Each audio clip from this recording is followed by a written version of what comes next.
로마서 16장 25절에서 27절 말씀 읽겠습니다.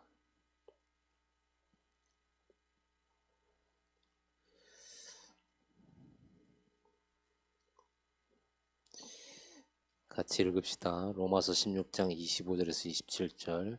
나의 복음과 예수 그리스도를 전파함은 영세전부터 감춰졌다가 이제는 나타내신 바 되었으며 영원하신 하나님의 명을 따라 선지자들의 글로 말미암아 모든 민족이 믿어 순종하게 하시려고 알게 하신 바 그 신비의 계시를 따라 된 것이니 이 복음으로 너희를 능히 경고하게 하실 지혜로우신 하나님께 예수 그리스도로 말미암아 영광이 세세 무궁하도록 있을지어다. 아멘. 어쩜 그렇게 기도를 은혜스럽게 잘하는지 너무 은혜되었습니다. 그리고 목사님도 딱 얼굴 뵈면 은혜스러워요. 우리 목사님과 함께 사역하고 기도하는 여러분들도 닮아가는가 보네요. 은혜스럽습니다. 저는 늘 화난 것 같이 얼굴이 그래가지고 우리 성도들도 전부 다 눈에 좀 힘이 많이 들어가 있는데 아무튼 다시 뵈서 반갑고요.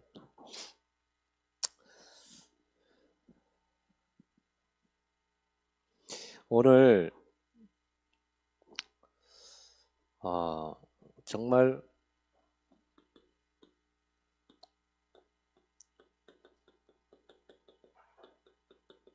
여러분 우리 예수 생명 있죠? 예. 로마서 8장 1절 2절 보니까 그리스도 예수 안에 있는 생명의 성령의 법이 죄와 사망의 법에서 너를 해방하였습니다. 그렇죠? 이 생명은 예수 안에 있는 것인데 예수 안에 있는 생명의 성령, 예수님을 믿고 영접할 때 우리 안에 생명이 왔어요. 그 생명은 성령이시죠. 여러분 안에 예수님 계시죠? 십자가에 못 박히고 피 흘리신 그 육체로는 지금 예수님은 어디 계십니까? 하늘 보좌 우편에 계시잖아요. 그리고 스데반이 순교할 때 일어서서 응원하시고 지금 우리 안에는 그 예수가 영으로 오셨죠. 성령으로. 성령은 하나님의 영이요 예수의 영이고, 그래서 그 성령을 받는 사람은 예수 생명을 가진 자예요. 이 예수 생명을 가진 사람들은 당연하고도 정확하게 예수 능력을 누릴 수가 있게 되는 겁니다.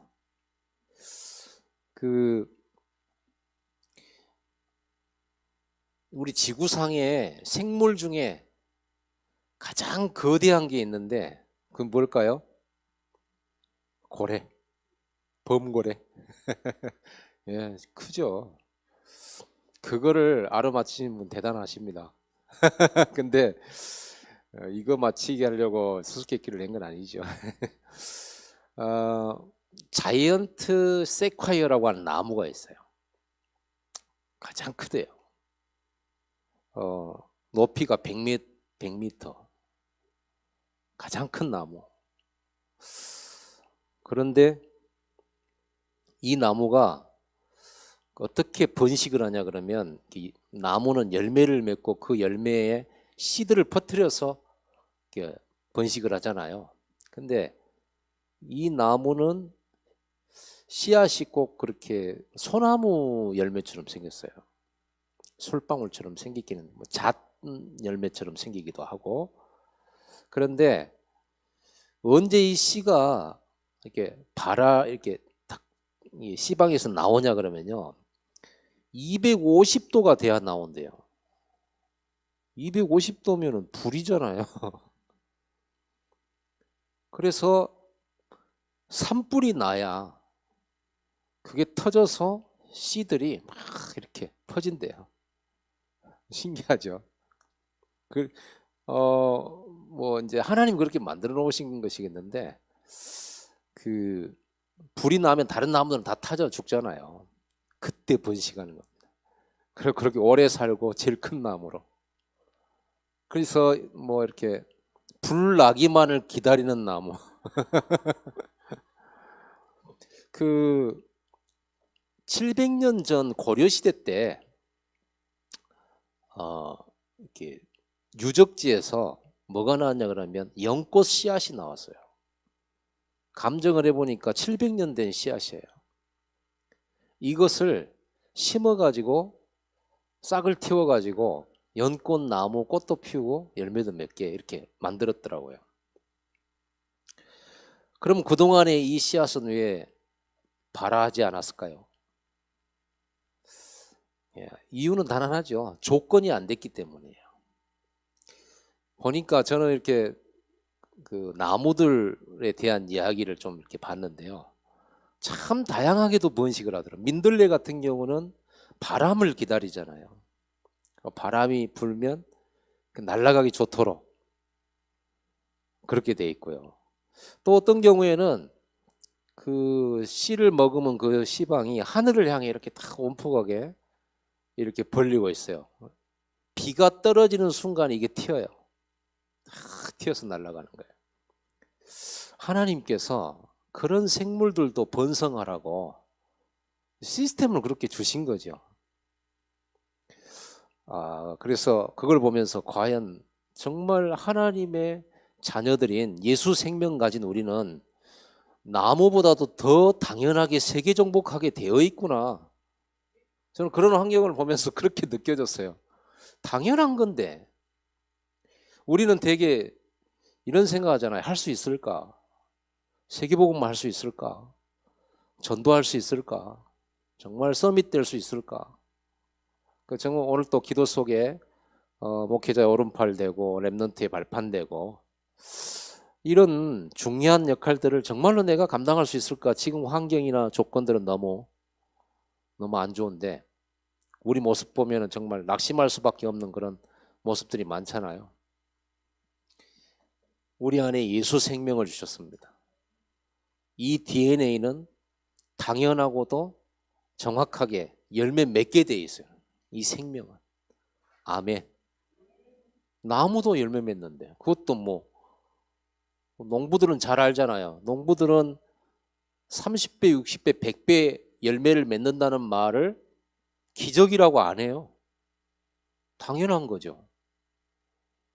벽시가 심겨져 가지고 나중에 나락이 자라서 저 들에 그냥 노랗게 이제 곧 있으면 그 벼를 베잖아요. 30배, 6배, 100배잖아요. 그럼 농부들은 씨 심고 열매 거두면서 30배, 60배, 100배를 기적이라고 안 하는데 성경에는 분명히 30배, 60배, 100배 나왔잖아요. 하물며 영적인 부분에 우리가 하나님의 말씀 받고 예수 생명 가진 사람들은 당연하고도 절대적으로 30배, 6배, 100배 열매 맺을 수밖에 없다. 우리 청년들이 이 부분에 대하여서 확신 가지셔야 된다. 그래서 되어진다라는 단어가 너무 맞는 것 같아요. 일단은 자, 우리는 이렇게 되어질 수밖에 없는데 아까 씨 얘기를 했는데 그 씨가 싹이 트고 또 대가 자라서 열매를 맺고 한단 말이에요. 그 조건이 되기 때문이에요. 그 말은 조건이. 그 조건 얘기를 하실 때 예수님께서 씨에 대해서 옥토밭, 또 길가, 돌밭, 가시밭. 옥토에 심겨진 씨앗은 반드시 30배, 60배, 100배 결실을 맺는다 그랬죠. 조건을 말하잖아요. 길가는 씨가 자랄 수가 없잖아요. 그게. 그렇죠. 사람들이 밟고 다니는 길인데 거기에 뿔을 내릴 수가 없죠. 그리고 돌밭은 너무나도 흙이 얕고 또 가시덩굴이 잡초가 그 힘이 얼마나 좋습니까? 그 기운이 나무들을 죽이는 것 가운데 하나가 그 보니까 전에 매실 농장 얘기를 이렇게 들은 적이 있는데 그 넝쿨 식물 있잖아요. 칡이라든지 뭐 이런 넝쿨 식물이 있어요. 나무를 감고 올라가죠. 이게 감고 올라가면 절대 열매를 안 낸대요. 가시밭 또 엉겅퀴 또 잡초 이런 게 자라면요 기운을 싹 다 뺏어가 버리는 거예요. 열매 맺을 수가 없죠. 그래서 결국은 우리가 가진 이 예수 생명의 능력으로 세상을 정복하고 하나님이 원하시는 열매를 맺는 것은 당연한데 조건이 돼야 되겠죠. 그래서 우리가 늘 받는 메시지지만 오늘 다시 한 번 더 이렇게 좀 생각해보는 시간 갖도록 하겠습니다.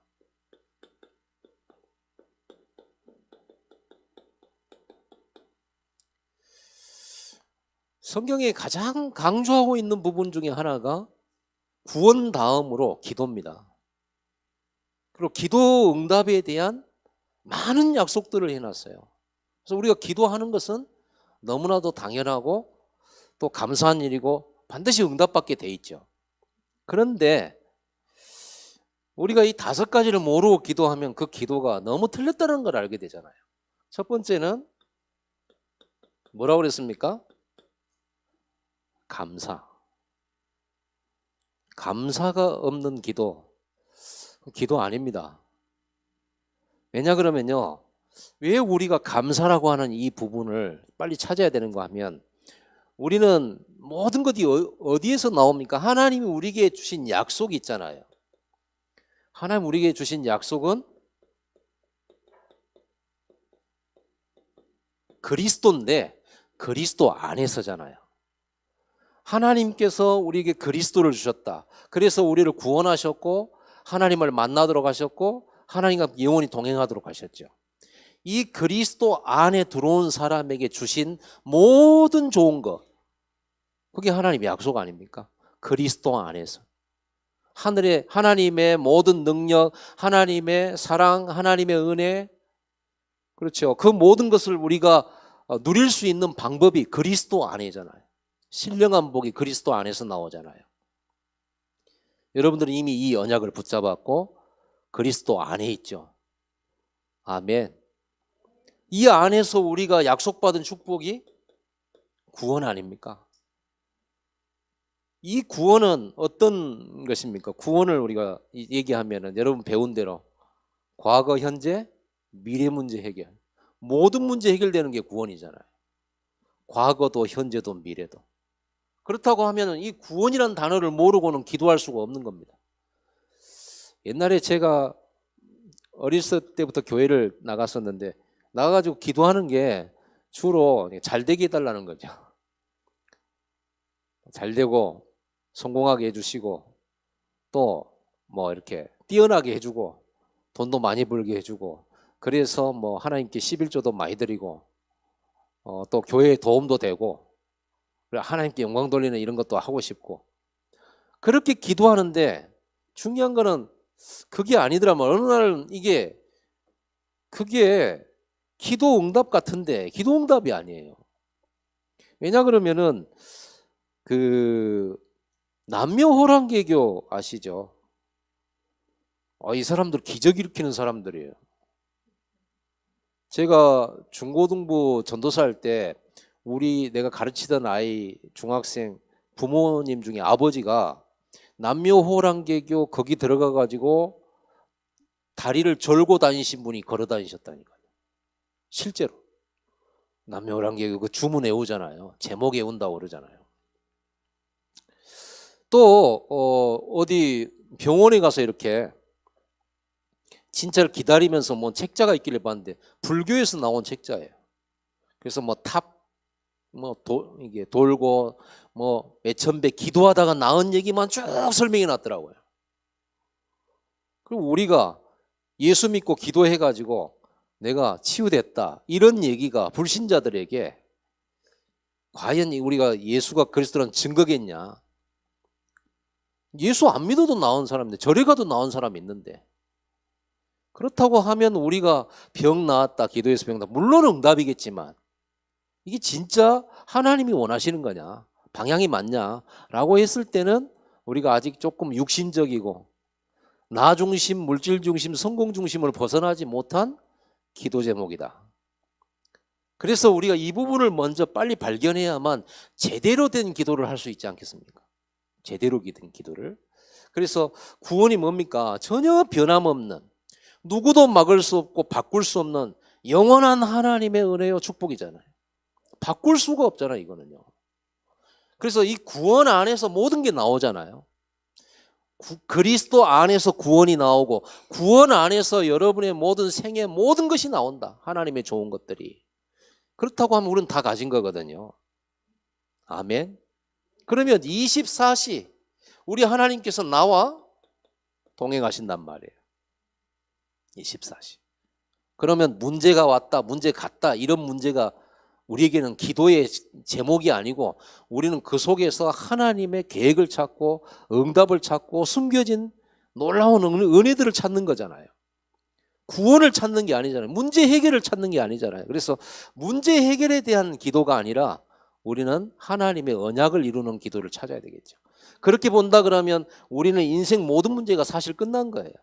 그리스도 안에서 내가 다 이루었다 그랬잖아요. 그렇다고 하면 우리는 그리스도로 모든 갈등, 모든 근심, 모든 염려 끝나야 됩니다. 아멘. 우리 청년들이 이 부분이 되어야 된다고 봅니다. 제가 청년 때 이제 은혜를 받고 구원이란 걸 알게 됐어요. 내가 구원받았다. 이건 너무 확실했고 너무 감동받고 너무 감격했어요. 그래서 너무 좋았는데 이제 구원받고 나니까 정말 하나님을 위해서 뭔가를 이렇게 하고 싶은 생각이 들었어요. 그래서 내가 어떻게 살아야 하나님 기쁘시게 할까 이런 생각을 하고 교회를 다니고 예배를 드렸는데 좀처럼 답을 못 찾았어요. 그냥 교회 청소하는 것으로 끝나더라고.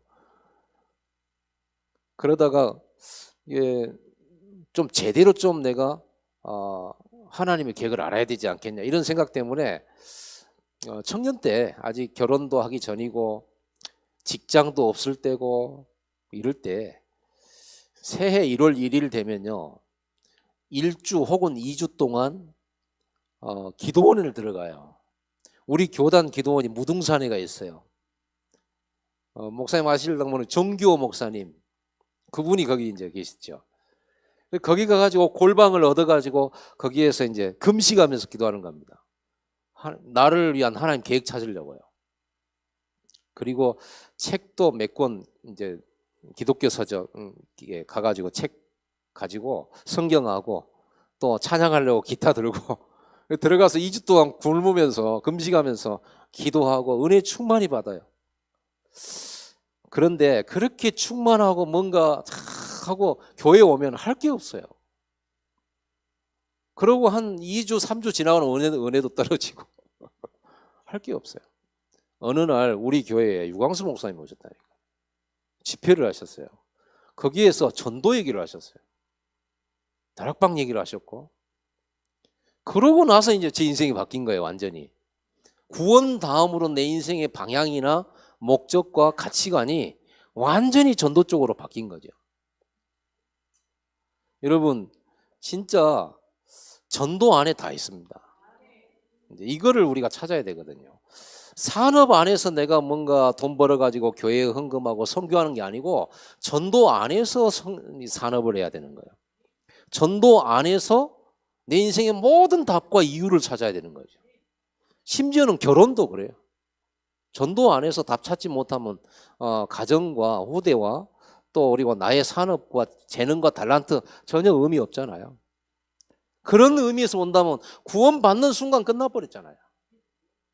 이거 모르고 우리가 이거 해주세요 저거 해주세요 한다는 것은 너무나도 그 기도가 불신자 수준의 기도, 절에서 하던 기도를 교회당 와가지고 하는 거, 그 정도밖에는 안 되잖아요. 우리는 진짜 응답을 받아야 되고 우리 예수님 하나님께서 우리에게 예수 생명 주실 때 이 안에 담겨둔 세계복음화의 열매를 맺어야 되잖아요.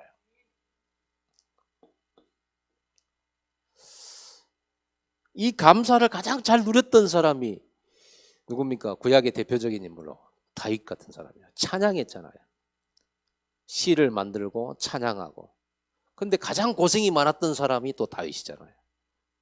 그 고생 많은 중에서 여호와는 나의 목자시니 내가 부족함이 없으리로다.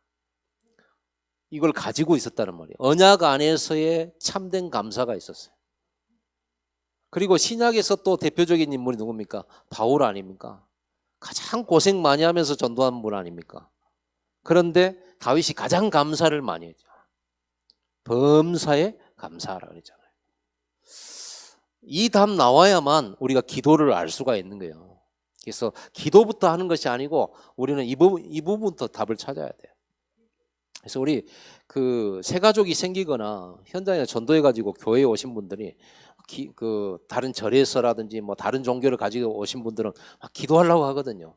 그리고 또 다른 기존 교회를 다니신 분들이 막 기도를 하려고 그래요. 이게 모르는 상태에서 또 기도를 하는 겁니다. 기도를 안 한 것이 나은데 또 기도를 하지 말라고 그러면은 또 이단이 확실한 이단이구나 이렇게 말하잖아요. 틀린 기도인데.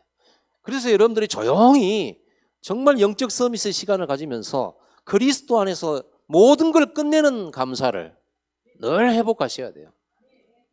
그리고 직장을 가게 됐다, 혹은 또 결혼을 하게 됐다, 안 하게 됐다, 뭐 늦어진다, 이런 것과 상관없는 답이 딱 이렇게 나와야 돼요. 그리고 두 번째로 꼭 우리가 봐야 될 것이, 제대로 기도를 찾으려면 말씀의 흐름을 봐야 되잖아요. 이 말씀의 흐름은 이번에도 우리 청년 수련회 때에도 말씀 주셨죠.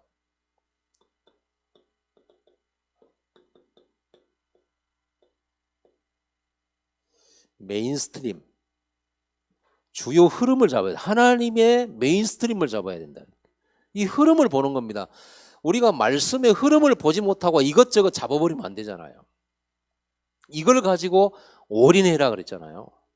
그렇다고 하면 먼저 봐야 될 게 뭐냐 그러면요, 우리가 성경을 보거나 말씀의 흐름이 뭡니까? 우리가 지금까지 들었던 말씀을 가장 객관적으로 한번 정리를 해보면 이걸 알 수 있죠.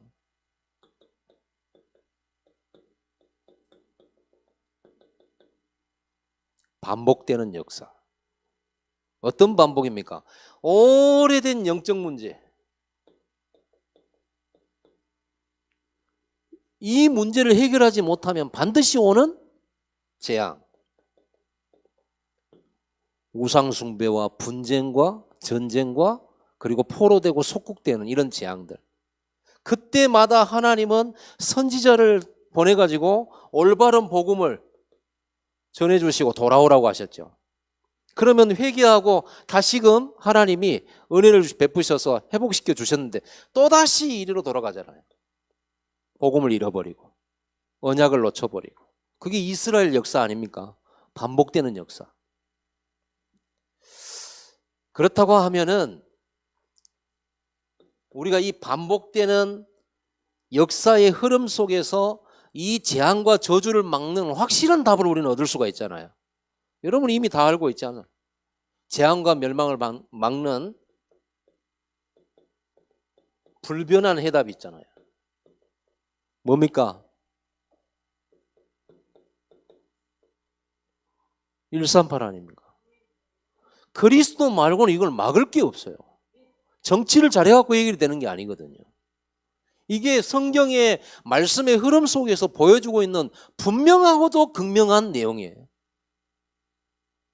언제든지 이 영적 문제와 재앙 속에서 하나님은 그리스도 언약 가진 사람들을 세워가지고 그 현장을 변화시켜 갔잖아요. 이게 하나님의 메인스트림이에요. 흐름이에요. 복음의 흐름이고 말씀의 흐름이에요.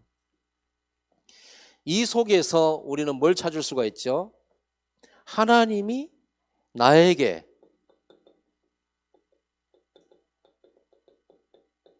가장 원하시는 게 뭐냐? 이게 보여지는 거죠. 그래서 무조건 말씀을 보는 게 아니고 무조건 설교를 듣는 게 아니고 이 흐름 속에서 보는 겁니다. 그러면 뭐가 보입니까? 하나님이 나에게 가장 원하시는 것, 나의 부르심이 뭐예요? 하나님 나를 콜링하시는 그 가장 중요한 핵심이 뭡니까? 이때 우리는 천명을 보게 되잖아요. 하나님이 우리 가문에서 나를 그리스도의 복음 안으로 들어오게 만드시고 하나님 나를 부르셔서 이 말씀의 흐름을 통해서 깨닫게 하신 게 뭐예요? 나를 통해서 우리 가문 살리라고. 복음 아니면 절대 살릴 수 없다고. 내가 들어가는 직장 현장 속에 지금 이 흐름 속에 있잖아요. 여러분이 살고 있는 이 지역도 분명히 이 흐름 속에 가고 있습니다. 맞죠? 노아가 어느 날 이 흐름을 본 겁니다. 하나님의 아들들이 사람의 딸들의 아름다움을 보고 이렇게 세상 문화로 완전히 교회가 타락해 버렸어요. 복음을 전해서 현장의 문화를 바꾸고 복음을 전해서 그들을 살려야 될 하나님의 백성들이 영적인 힘 다 잃어버리고 완전히 사단에 속고 힘 빠져가지고 세상 문화 속에 끌려 들어가잖아요. 그리고 그 누구도 그 현장을 살릴 전도자들이 없어져 버린 거예요. 하나님께서는 노아에게 은혜 주셔가지고 노아는 남아있게 만드셨죠. 렘넌트로. 그러나 노아는 여호와께 은혜를 입었더라 그러죠. 여러분, 우리가 하나님의 은혜 입지 않으면 이 자리에 올 수가 없어요. 다 끌려갈 수밖에 없는 거예요. 사단을 이길 자 없어요. 누구나 끌려가고 다 끌려가는데 오늘 우리가 우리 화요일 날 우리 전도학교의 청년들이 은혜 받자고 모인 겁니다. 이게 하나님의 은혜죠. 남겨둔 자예요. 하나님이 안 남겨주셨으면 노아도 다 쓸려갔을 겁니다. 여러분들을 남겨두셔서 하시려고 하는 게 있단 말이에요. 그 흐름 속에서 분명히 하나님께서 노아에 이렇게 말씀하시잖아요. 하나님이 이 사람을 창조한 걸 탄식하고 후회하셨고 그들의 계획이 항상 악할 뿐임을 보시고 내가 이것들을 지면에서 쓸어버리겠다. 그러니 노아 너는 방주를 만들고 저축해라. 네 생명 보존하고 네 가문 생명 보존하고 방주에 들어온 생명 보존을 위해서 지금부터 준비해라. 이게 흐름이잖아요. 저와 여러분 이 시대도 똑같은 거예요. 지금도 똑같이 창세기 3장 네피림 바벨탑 시대 아닙니까? 그럼 반드시 이 땅은 이 흐름 따라서 멸망과 재앙은 오게 돼 있어요. 이 흐름을 보면서 막을 수 있는 답은 오직 복음밖에 없어요. 어느 시대에나 이 답을 줬잖아요. 사무엘이 다윗에게 기름 부으면서 이걸 전달했겠죠. 메인스트림을 전달한 거예요. 다윗이 이걸 보고 준비한 겁니다. 나중에 성전 건축하잖아요. 본인이 직접 하진 않았지만 모든 준비를 다 한 거예요. 이걸 보고 이 흐름을 보고 하는 겁니다. 하나님이 다윗에게 축복 안 할 수가 없잖아요. 이 흐름 속에서 뭐가 나와요? 올바른 기도 제목이 나오는 거예요. 그래서 우리는 이 천명 속에서 강단의 흐름도 보이잖아요. 우리가 어떤 때는 책망의 메시지도 받기도 하고 어떤 때는 다른 거 필요 없다. 오직 기도해야 된다. 어떤 때는 기도가 중요하냐. 현장 가야 된다. 그럼 무엇이 중요한지 우리는 헷갈리잖아요. 다 맞는 얘기예요. 메인스트림 안에서 줄기를 잡고 말씀을 받아야 되는 거예요. 혹시 율법적인 메시지를 우리가 받았다. 그렇게 하면 안 돼. 큰일 나. 이렇게 만약에 메시지 받았다. 그 틀린 메시지 아닙니다. 이 언약 안에서 감사 속에서 하나님의 말씀의 흐름 속에서 그 말씀을 붙들고 흐름을 타는 거예요. 그러면 우리는 어디서든지 응답받을 수 있습니다. 오늘 저와 여러분들이 이 스트림을 타야 됩니다. 이 흐름이에요. 이게 흐름. 이 흐름 모르고 무조건 하나님 지금 직장에 일 생겼습니다. 잘리게 생겼습니다. 하나님 아픕니다. 낫게 해주세요. 병 낫는 것보다 더 시급한 게 뭐냐? 이 흐름을 타는 겁니다. 지금 내가 사업이 망하게 되었습니다. 그게 지금 중요한 게 아니고 이 흐름 속에서 내 사업이 왜 망하게 되었냐? 그러잖아. 이 흐름을 전혀 안 타고 있으면 내 사업이 있을 필요가 없잖아요. 하나님께는. 현장을 살릴 산업이 돼야 되는데 이 흐름도 모르고 무조건 잘 되기만 바라고 오직 돈, 나, 성공만을 위해서 달려가고 있는 내 산업이 이렇게 무너질 수밖에 없는 흐름 속에서 이게 발견되어야 돼요. 그리고 회복해야 돼요. 그렇구나. 정말 그리고 내 산업이 이 재앙과 저주 현장에 흐르는 이 흐름을 막아야 되는 거다. 이렇게 이제 우리가 기도를 시작할 때 그 기도 속에서 하나님 내 산업이 일어나게 해 주옵소서, 힘을 주시옵소서라고 기도한다면 하나님 내게 1000억을 주시옵소서라고 기도한다면 그 기도는 너무나도 올바른 거예요. 근데 이거 없이 하나님 저에게 100억만 주세요. 이런 식으로 간단 말이에요. 너무 안 맞는 거예요, 하나님과. 그러니까 이 말이 이렇게 종이 한 장 차이인 것 같은데 너무나 다른 겁니다. 오늘 여러분들이 완전히 말씀의 흐름이 회복되기를 바랍니다. 강단의 흐름도 타시면서. 그래서 우리는요, 이 메인스트림 안에서 강단과 나의 삶이 걸음을 같이 걸어가는 겁니다. 뭐라고 할까요? 보조를 같이 하는 거죠. 발의 속도, 강단과 내 삶의 그 모든 것이 걸음이 같이 가는 거예요.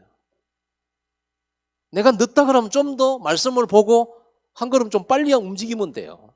내가 너무 빨리 간 것 같다. 조금 속도를 줄이면 돼요. 그거를 강단을 보고 흘러가야 되겠죠. 이렇게 되어지면 우리가 뭘 볼 수 있냐. 이 흐름 속에서 아까 말한 이 천명이 보이고, 천명이 보이면 당연히 따라오는 거 있잖아요. 그렇죠? 천명이 보이면 소명이 따라오잖아요. 하나님이 나를 여기 왜 불렀냐.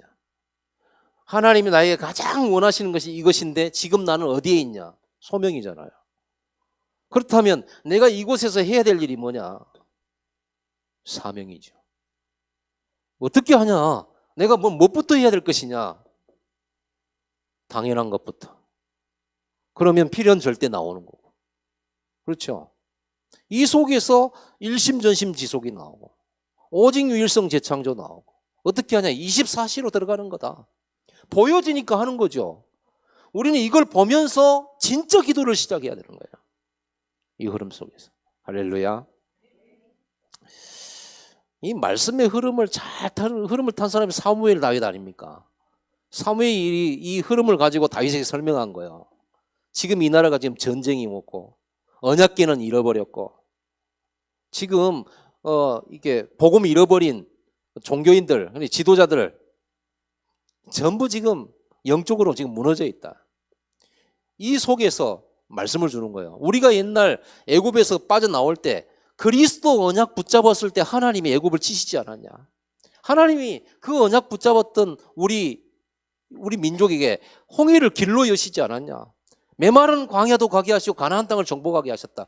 그 땅에 들어왔는데 또 우리는 이거 잃어버리고 지금 이 재앙 속에 있는 거 아니냐. 빨리 뭘 회복해야 되겠냐 하면서 기름 붓겠죠. 메시지가 전달됐을 거 아닙니까? 이 흐름이. 아멘. 어떻게 압니까? 저도 안 봤습니다. 안 봤는데 유광수 목사님 본 것처럼 얘기하시잖아요. 그렇죠. 그러나 이 흐름을 보면 뻔해요. 그렇죠. 이 흐름을 보고 나면 성경 어느 곳을 뒤져봐도 이 흐름 따라가고 있거든요. 그 속에서 쓰임받은 인물들이 렘넌트 7명이. 렘넌트 7명이 이걸 봤다니까요. 그래 하나님 사용할 수밖에 없는 거예요. 자, 이게 보였으면 이제 우리는 뭐 하게 됩니까? 보였으니까요. 집중하면 돼요. 집중이란 말은 다른 방법이 없다라는 것입니다. 우리가 집중이라고 할 때 오로지 막 하루 종일 기도하고 하루 종일 말씀 보라는 말이 아니잖아요. 다른 방법 없다. 오직 복음 말씀 말고는 없다. 이걸 붙들고 기도 속에 말씀 속에 들어가는 길밖에 없다. 이렇게 결론 내리는 거예요. 오직의 결론. 여러분 마음속에. 그러면 오직이라는 단어를 가지고 하루를 살아가면 여러분들은 집중 속에 있는 겁니다. 다른 건 답이 없잖아요. 결국은 그건 같아요. 유광수 목사님 메시지를 이렇게 보면 항상 서론에서 모든 답 결론 내놓고 나머지는 이제 이렇게 되어지면 이런 역사가 일어난다 이렇게 하죠. 결국은 저도 그렇고 우리 목회자들 전도자들도 그렇고 결국은 하나밖에 없어요. 언약 붙잡고 138 속으로 들어가는 길밖에 없습니다. 그게 성경의 결론입니다.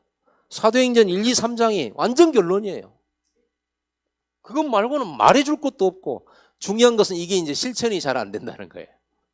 실천이 잘 안 되니까 계속 나오고 있잖아요. 우리 실천합시다.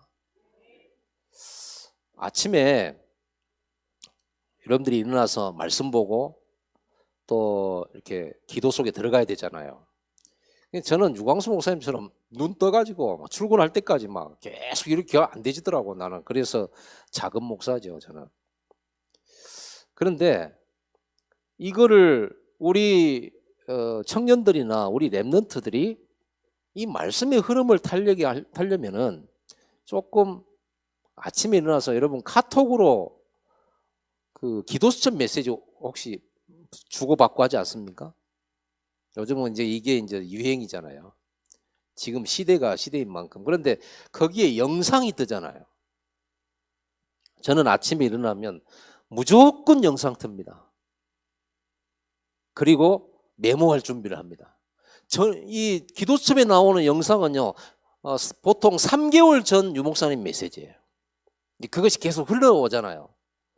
그럼 그때 내가 분명히 들었던 메시지인데 오늘 아침에 내가 들으면서 많은 걸 또 새롭게 또 아이디어도 찾고 그 속에서 영감도 떠오르고 또 뭔가 이렇게 굉장히 답답했던 부분들에 대해서 뭔가 이렇게 소스를 받기도 하고 굉장히 중요한 시간이에요. 그리고 우리 단체 전체의 세계복음화의 흐름들을 이렇게 볼 수 있는 스트림을 볼 수 있는 시간이라 여러분 하세요. 그래서 저는 우리 청년들한테 그리고 우리 랩런트들한테 우리 또 어른들한테도요 꼭 확인을 해요. 아침에 일어나거든 그 카톡방 열고 그 영상 틀고 기도 수첩에다가 메모를 해라. 메모를 하는 것과 안 하는 것 차이가 있잖아요. 여러분 메모를 할 때 굉장한 집중의 역사가 나타나요. 그리고 치유의 역사가 나타납니다. 하루 종일 그 흐름과 리듬을 유지할 수가 있어요. 그냥 들으면요 듣다가 졸려요. 저도 해봤고 여러분도 해봤겠죠. 누워서 그냥 딱 열고 눈이 잘 안 떠지는데 딱 켜놓고 그걸 듣고 있어 보세요. 그러면은 벌써 혼자 하고 있어 혼자. 이러면 집중이라고 할 수가 없잖아요. 그래서 필기를 하라는 겁니다. 우리 교회에 오래전에 만나가지고 현장에서 복음전에서 이제 우리 교회화가 된 여자 집사님이 계시는데 이분이 2달 전 갑자기요 정신 문제가 왔어요. 우울증이 왔어요. 아이가 자폐아 있어요. 5살 수준. 나이는 고등학교 2학년 정도 되는 남자아이인데 덩치는 이만 저보다 커요. 그런데 이 아이 이제 특수학교에 갑니다. 그런데 이 집사님이 갑자기 우울증이 왔어요. 근데 이분은 주일 오전 예배만 간신히 드리고 가는 분이거든요. 그리고 자기 남편하고 와서 이제 예배를 드리기는 하는데 이제 여러 가지 원인들이 있었겠죠. 근데 우울증이 오니까 너무 힘든 거예요. 밤에 잠도 안 오고. 그래서 수면제를 사다 먹고 해결이 안 되니까 이제 어디까지 갔냐 그러면 나주 정신병원이 있거든요. 나주 정신병이 유명하잖아요. 정신병원에 가가지고 어떻게 하면 고칠 수 있냐 이렇게 한 거죠. 그러니까 이제 거기서 약 주는 신경약 그리고 거기 수면제 이걸 먹는. 그걸 먹으니까 어느 날 보니까 이 사람이 정신이 하나도 없어. 몽롱해가지고 말씀을 듣는지도 모르겠고요. 그리고 저한테 와가지고 목사님 이거 나을 수 있을까요 하면서요. 그래서 내가 내 말대로만 하면 나으니까 의사 말 듣지 말고 내 말 들으라. 내 말 안 들어. 기어이 의사한테 가가지고 물어봤대. 그랬더니 의사가 하는 말 절반이 내가 했던 말이야. 그래가지고 내 말 안 들어. 목사님 기도해 주세요 하고는 머리 밀고 왔어요. 이렇게. 그 옛날에 다녔던 교회에서 했던 거거든 그거. 그러다가 이제 내가 만날 때마다 내가 얘기를 했거든요. 그리고 그 옆에 이제 한 사람 붙여가지고 이제 이렇게 했는데 안 들어 말을. 그리고 기독교 방송 CBS 채널을 보다가 뭐 치료하는 뭐 이렇게 생방송 치료하는 여기다가 전화를 했대. 그래가지고 연결이 또 됐어요. 연결이 돼가지고 자기 우울증에다가 지금 이렇게 생겼는데 어떻게 하면 좋냐고 그러니까 오직 하나님만 바라보라 그랬대요. 오직 하나님만. 약 같은 그런 거 먹지 말고 오직 하나님만 바라보라. 그러면서 저한테 와서 뭐라 하는지 아세요? 다 목사님이 하는 말하고 똑같이 얘기하대요. 그래서 그럼 뭘 했냐 그러면요. 일단 수면제 먹지 마라. 그리고 신경약 조금씩만 먹어라. 그리고는 요 말씀 있잖아요. 예배에 완전 집중하더라고. 그리고는 말씀을 기록하도록 해라. 그리고 기도수첩 메시지 내가 그 보낸 거 그거를 일어나면 무조건 적어라. 그래 처음에는요. 그 적는 것도 힘들어가지고. 너무 힘들어요. 막 자기 몸에 온몸에 막 벌레가 기어간다고 하고 막 잠을 못 자고 눈 뻘겨 3일 동안 잠 못 자가지고 완전 시달리고 있는 거예요. 그런데 옆에서 또 도와주는 사람 하나 붙여가지고 계속 이거 하더라고요. 말씀 녹취하고 암송하고 그리고 또 듣고 또 듣도록 만들었어요. 그러고 한 달 반 지났는데요. 거의 회복됐습니다. 거의 회복돼가지고 거의 회복되면서 주일 오후까지 예배드리죠. 수요일 밤에 예배 나오죠. 금요일 밤 예배 나오죠. 그러면서 뭐라 하는지 아세요? 목사님, 제가 이렇게 정신이 아파 보니까 옛날에는 이런 사람들 이해를 못 했는데 나주에가 이런 사람이 거의 다 안 돼요. 나주에가 이런 환자들이 너무 많은데 그러면서 너무너무 안타까운데 하나님 자기 고쳐주신 건 너무 감사하대요. 그리고 그 사람들을 살리라고 하나님이 자기에게 이렇게 은혜를 주셨다는 거예요. 사명이다. 지금부터 나주에 그 정신병 온 사람들을 다 고쳐야 된다. 그러니도 제가 나주에 지교회가 있어가지고 거기 갈 때마다 그 지교회 멤버들한테 나주는 치유를 해야 된다. 정신병 치유, 영적 문제 치유해야 된다. 여기는 진짜 환자들 너무너무 많다. 이 치유 사역을 올해는 목표로 하자. 이렇게 해가지고 왔는데 본인이 문제가 생겨가지고 저는 그거를 전에는 이해 못했어요. 제가 막 개척해가지고 전도를 해서 이제 막 결혼한 부인, 이제 막 결혼한 부인이 우리 교회에 왔단 말이에요. 근데 이분이 저한테 뭐냐, 예수님을 영접해놓고 하는 말이 뭐냐 그러면 죽고 싶대요. 그래서 다락방을 열어서 비가 오나 눈이 오나 바람이 부나 계속 갔어요. 그런데 메시지 줄 때는 아멘 하더라고. 딱 이제 문 닫고 이제 한 주일간 승리합시다 하고 딱 돌아서 나와 내 등 뒤에 대고 그래도 죽고 싶어요, 목사님. 이거를요 1년도 아니고 한 5년 해보세요. 맨 메시지 주고 힘 주고 돌아 나오면 등 뒤에 대고 꼭 그래도 죽고 싶은데요. 내 속으로 그래서 그럼 죽지. 죽어볼지. 그래서 내가 한 번은 그랬어요. 그럼 뭐 죽으면 될 거 아니냐 했더니 교통사고 나서 죽으면 너무 아플 것 같고 약 먹고 죽자니 이게 이러는 거예요. 그래놓고도 그렇게 죽고 싶어하는 사람이 얼마나 음식 조심한지 몰라요. 한 번은요 이분이 병원에 가서 내가 신방을 갔는데 병원에 갔는데 젊잖아요. 이제 그때 당시에 20년 전에 신혼이니까 장티푸스에 걸렸다고 그래서 그 신방을 갔더니 뭐라고 하냐면 병원 의사가 그런데 장티푸스래요. 그런데 가짜 장티푸스래요. 그러니까 장티푸스는 균입니다. 균, 세균. 그래서 음식을 진한 걸 먹거나 이래가지고 이제 그게 잘못된 거예요. 복통을 일으키고 설사하고 막 토하고 막 어지럽고 이런 거. 근데 무슨 가짜 장티푸스가 있냐? 증상은 딱 장티푸스예요. 근데 세균이 없어요. 그래서 내가 알아보니까 이 집사님이 어느 집에를 갔는데 누가 요구르트를 내주더래요. 먹고 나서 보니까 날짜가 하루가 지난 거야. 하루가 걱정된 거야 이제. 그래가지고 하루가 지났는데 어쩔까? 이게 지금 잘못되지 않을까? 이 염려를요 한 반나절 한 거예요. 바로 장티푸스 걸려버렸어.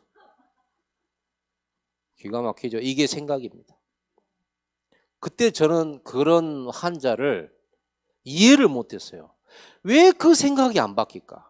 다른 사람들은 생각 어느 정도 바뀌는 게 좀 쉬운 부분 있잖아요. 괜찮아 그럼 괜찮아 하고 갈 수 있잖아요. 그런데 이 사람은 그게 안 돼요. 완전히 안 돼요. 그래서 나는 그게 어째 저렇게 안 될까? 나중에는 꼴보기 싫더라니까요. 이제 다락방 그만 갈까? 내가 10년 갔다니까요. 10년. 우리 교회 집사님. 야, 근데 아버지가 정신병이 있어요. 야, 막 늘 죽고 싶다. 그러니 남편이 아내가 이뻐 보이겠어요? 적어도 자기 때문이라도 당신 때문에 살고 싶어 이래야지. 결혼해가지고 하루 지난 여자가 죽고 싶다고 하면은 남편이 어떻게 생각하겠어요? 그래서 참 정신병이란 게 무섭습니다. 이렇게. 근데 여러분 이게 이해해야 돼. 근데 제가 한번 그런 경우를 당했어요. 너무 좀 우리 교회에서 좀 제자로 알고 굉장히 심혈을 기울였던 제자가 10몇 년이 있었는데 제 입장에서는 배신이잖아요. 우리 교회를 나간 건 배신이요. 그래가지고 제가 배반당해가지고 너무 충격이 돼가지고 그것도 몇 명을 데리고 나가버렸어. 목사님한테 생명 걸고 충성 건다 하더니 나갔어요. 너무 충격이 돼가지고. 왜 그랬지? 그것도 나갈 때 그냥 나간 게 아니고, 야, 보면 반 미치다시피 하고 나갔어요. 그래가지고 말이 많았죠. 근데 나는 그게 이제 처음으로 충격이 되는 거예요. 나는 예수는 그리스도 모든 문제 해결자잖아요. 나가든지 말든지 이래야 되잖아요. 입은 그래지더라고. 근데 생각이 자꾸 들어오는 거예요. 그럼 나한테 해코지를 했거든요. 그래서 저걸 한번 앞에다 대놓고 한번 따져볼까. 그리고 내가 마음에 품은 말 싹 한번 토할까 했는데 참았어요. 참다 보면 참으면서 예수는 그리스도 하니까 이게 병든 거예요. 병들어. 누려져야지. 참으면 안 되잖아요. 그래 내 머릿속에 생각에 항상 그 사람이 내 머릿속에 생각에 재판을 열어. 내가 딱 앞에다 세워놓고 질문하고 있는. 왜 그랬어? 왜 나한테 그랬어? 도대체 뭐 때문이야? 그래가지고 내 속에서 그게요 막 율법 있잖아요. 이게 계속 나가는 거예요. 근데 이게 한번 딱 들어오니까 안 나가요. 밥 먹는 때 또 뭐 잠들 때를 제외하고는 계속 이 생각이 나는 거예요. 아, 이게 사단이 틈탔구나 이런 느껴지더라고. 근데 이게요 제가 그때도 강단에 서가지고 예수는 그리스도 모든 문제 해결자 해놓고 나는 이제 그게 시달리는 거예요. 안 되더라고. 그래서 그때는 그게 괴로워요. 아, 이 생각이 안 나야 되는데 계속 생각이 나니까. 여러분 돈 떼인 분들 있어요? 너무 중요해. 너무 진짜 그것도 나에게는 큰 의미가 있는 돈인데 떼어먹힐 때 아마 그 정신적 스트레스가 아마 이상 크리라 봅니다. 제가 그때 어떻게 극복했냐 그러면요, 진짜 하루에 정식기도를 8번씩 했어요. 계속 기도 속으로, 말씀 속으로. 그런데도 순간순간 파고들더라니까요. 한 달 걸렸어요. 한 달. 그런데 중요한 건 그 한 달 사이에 어떤 일이 생겼냐 그러면요, 제 배꼽 주변이 아파요. 그러더니 한 이틀쯤 지나니까 이게 더 범위가 넓어졌어요. 조금 있으니까 자다가도 아파가지고 깨요. 그리고 더 넓어졌어요. 이렇게 복부 전체가 아파요. 그래서 이거 분명히 맹장이 터진 거야. 그래가지고는 병원으로 간 거예요. 병원 가가지고 의사한테 이제 진찰을 하는데 피 검사, 초음파 검사, 엑스레이 검사 다 했어요. 그래서 제가 의사 선생님한테 그랬죠. 맹장 찢었죠. 이랬더니 배가 가스가 많네요. 좀 콜레스테롤 피에 조금 있고 그 지방 있는 음식 좀 적게 드세요 하고 아무 이상 없어요 보냈는데 나는 아파요. 나는 그때 알았어요. 아, 이게 스트레스구나. 그러더라니까요. 또 길을 가는데 갑자기 이쪽이 마비가 되고 다리가 저러오면서 걷지를 못했어요. 제가 그때 그 한 달 만에 일어난 일입니다. 여러분 이거 회복 안 하면 병들어요. 여러분 돈 안 들이고 진짜 병원 안 가고 이 축복 누리는 거, 이게 여러분 돈 버는 건데 진짜 그리스도 누리시기 바랍니다. 제가 그때서야 알았어요. 아, 이거는 생각을 내가 바꾸려고 해서 바꿀 수 있는 것이 아니고 이게 병이구나. 성령이 역사해야 돼요. 제가 그때서부터 생각에 병든 사람을 이해할 수 있게 됐어요. 이거를 내가 설교를 막 하고 강조하고 한다고 이 사람 바뀌는 게 아니에요.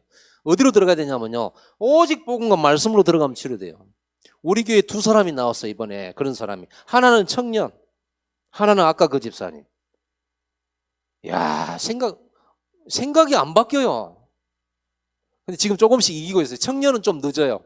근데 지금 집사님은 지금 한 달 만에 완전히 치료됐고요, 거의.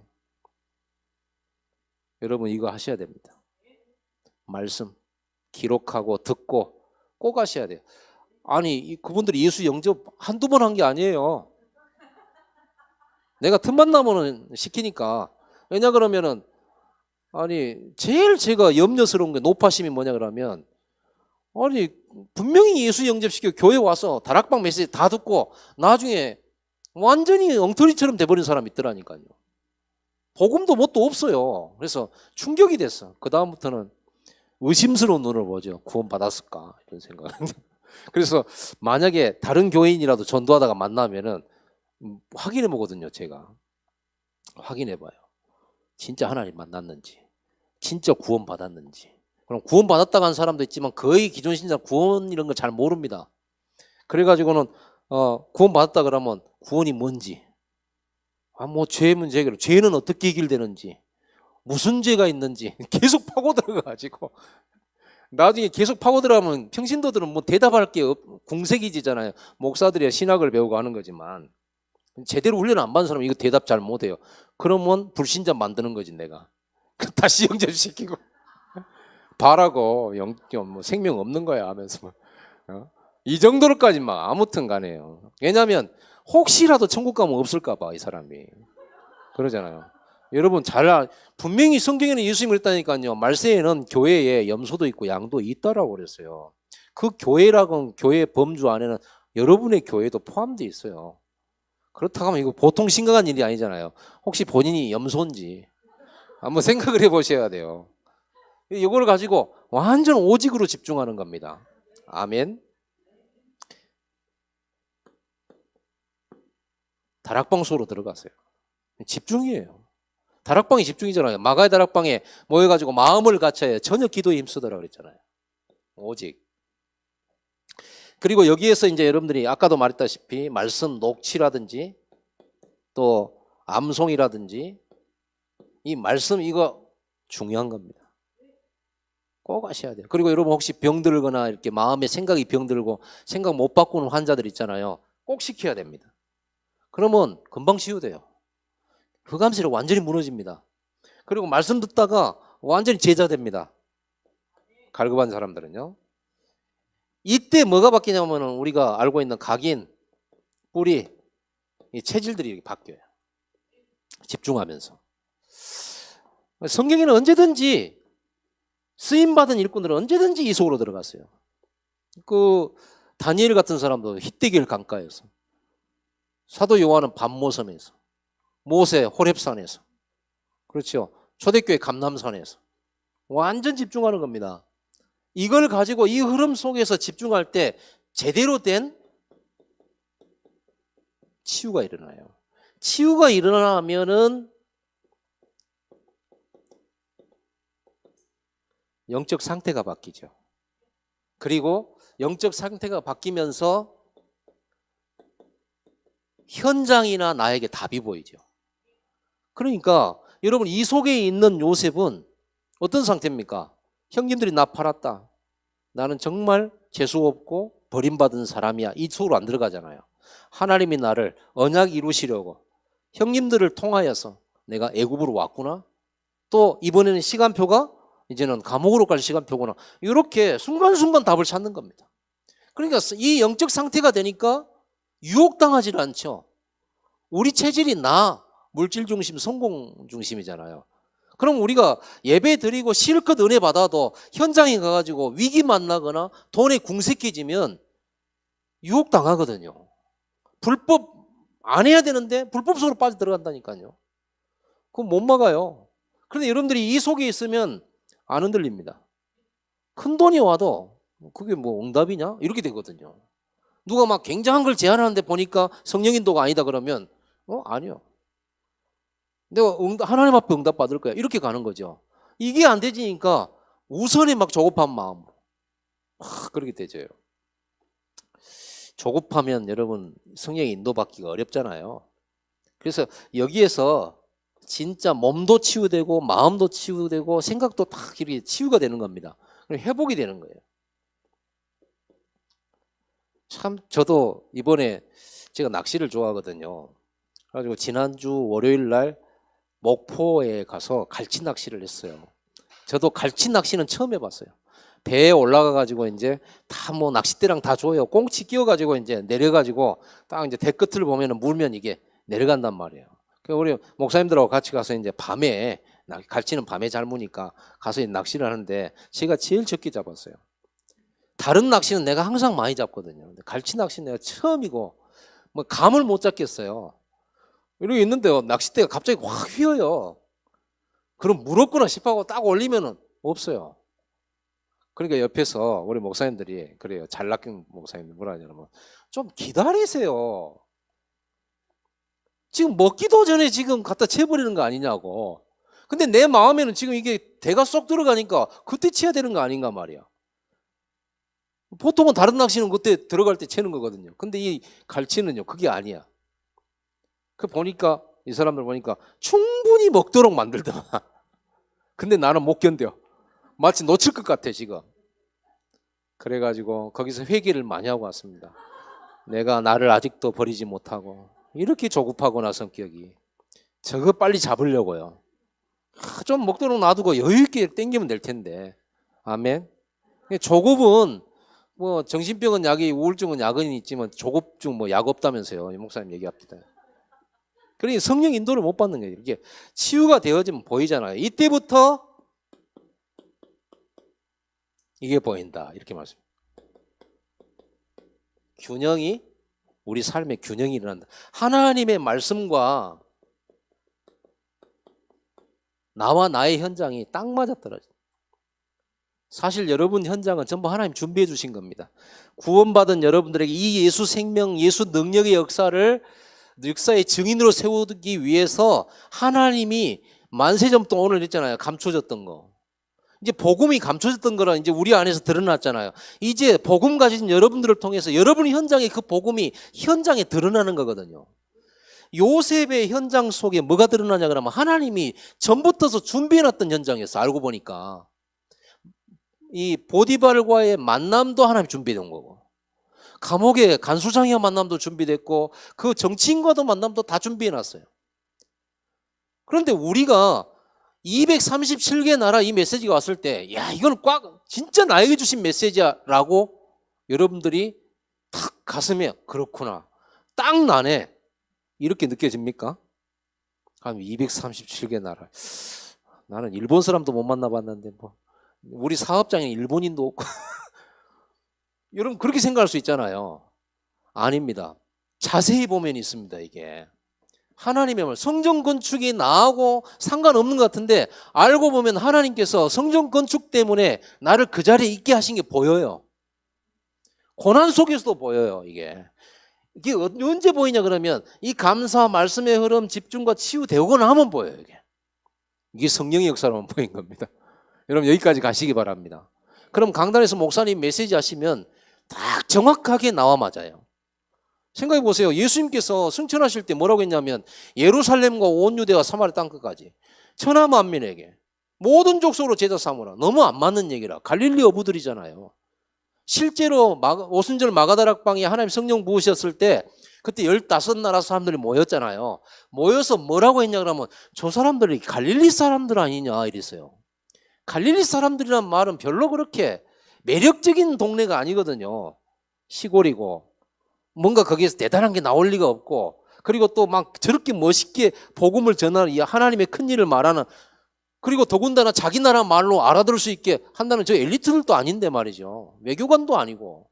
근데 어떻게 저렇게 말씀을 하겠냐. 사실 마가다락방 그 현장은 예수님께서 주신 메시지가 성취되는 현장이었잖아요. 오늘 너희가 보거든 이거 술 취한 거 아니야. 하나님이 약속하신 거다라고 베드로는 깨달았어요. 설교하면서 그걸 깨달은, 지금 하나님 말씀이 성취되고 있는 장소야라고 깨달았잖아요. 이게 보이는 겁니다. 이때 하나님의 역사가 보이고, 하나님의 역사를 보고 나면 뭐가 보이냐 그러면요, 하나님의 언약이 이루어지는 드림 혹은 꿈, 비전, 요게 보여요. 아멘. 전부 합력해서 선을 이루어요. 다 준비된 거예요. 제가 전도하고 다락방을 하면서 그리고 지교회를 세우고 또 말씀 운동을 하면서요, 꿈이 생기더라니까요. 그렇구나. 이렇게 다락방하고 이렇게 팀 사역해서 이렇게 지교회 세워가지고 광주에 400군데 지교회 세워야 되겠구나. 그거를 제가 20년 전에 기도 제목으로 삼았어요. 막 개척을 해가지고. 그래가지고는 기도 제목을 삼은 거죠. 아직도 뭐 지금도 진행 중에 있습니다만 어른은 안 돼서 그렇지. 그리고 400지교회를 세우려고 그러면 400명 장로 필요한 거다. 400명의 중직자 세워야 된다. 그리고 저렇게 캠프할 수 있는 팀을 한 2,000개 만들어야지 우리 광주 복음화 될 것 같아. 우리 광주 150만이거든요. 그리고 선교할 때는 이 팀 데리고 해외로 나가서 선교해야 되겠다. 캠프해야 되겠다. 이게 보이는 거예요. 굉장히 거대해 보이는데 제가 그때 전도하면서 봤던 것들이 하나님의 역사를 보니까 이게 넓게 꿈이 커지는 거예요. 여러분, 하나님의 역사 보면 꿈이 생깁니다. 보입니다. 바울이 하나님의 역사를 보면서 로마도 보아야 하리라. 가이사 앞에서 이걸 보잖아요. 당연하죠. 이게 보이는 거죠. 오늘 여러분들이 이 5가지를 가지고 보면 정확한 기도 제목 잡을 수 있습니다. 그래서 기도를 뭘 해야 되냐 고민할 필요 없어요. 어떻게 해야 되냐 고민할 필요 없어요. 보면 하게 돼 있어요. 찾아내면 거기 집중하고 올인하게 돼 있어요. 이 메인스트림을 발견하고 나면 그 다음에 나에게 주신 현장이 딱 보인다니까요. 그러면 여기 뭡니까? 올아웃 하게 돼 있어요. 이거를 나의 브레인을 나의 것으로 만드는 올아웃의 역사가 일어나는 겁니다. 오늘 우리 청년들이 큰 힘을 얻으시고 예수 생명 반드시 능력 가지고 승리할 수밖에 없으니까요. 절대 흔들리지도 말고 이 속으로 들어가시기를 예수님으로 축복합니다. 기도하겠습니다. 하나님 감사합니다. 오늘 우리 청년 전도학교에서 모여진 우리 귀한 제자들이 오늘 5가지 기도 원리 속에서 하나님이 만드신 나의 것, 나의 현장을 발견하면서 정말로 우리가 어디에 집중하고 어떤 응답을 받아야 될 것인지 꿈을 꾸는 우리 전도학교가 되게 하시고 하나님이 가장 기뻐하시는 제자들을 찾고 세우는 시대적인 전도학교 우리 제자들 되게 하여 주옵소서. 예수님의 이름으로 기도드리옵나이다. 아멘.